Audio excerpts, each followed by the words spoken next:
It's not financial advice, not legal advice, for entertainment and educational purposes only, and anything I say is my opinion. Please don't make any financial decision based on anything I say in these videos. Listen, JP Morgan Chase, Wells Fargo, and Bank of America have lost $5 billion just on bad credit card payments, okay?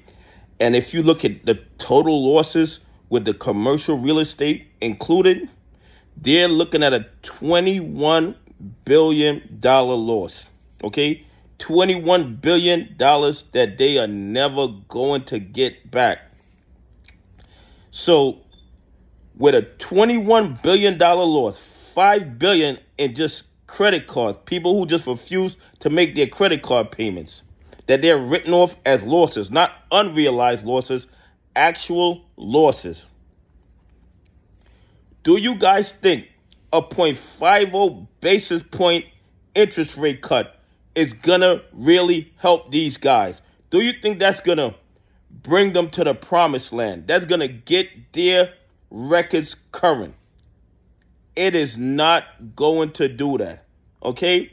The banks are in deep trouble. They're hanging on by their fingernails, and interest rate cuts are not going to help them. In my opinion, when you look at the hundreds of trillions of dollars that they have in derivatives, this $21 billion loss is a drop in the bucket, okay? I don't care what good news they put out. I don't care what the government tells us about the economy. I'm telling you, based on everything I've seen over the last 36 months and over the last 12 months, the banks are hanging on by their fingernails. You think banks enjoy closing brick and mortar locations? Of course they don't, because they like a broader footprint to make themselves more available to their clients. And not just more available to their clients, but, so people can drive by and see them. But they are shutting down the brick and mortar locations, and they are in trouble.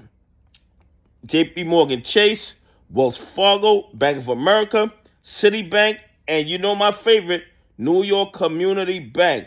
These banks are in deep trouble, and I see bankruptcies on the horizon, and I'm not telling you to buy, hold, or sell any bank stock, but I'm telling you that they're in trouble. And what I believe might start happening is you might have banks merging with each other in order to limit their exposure.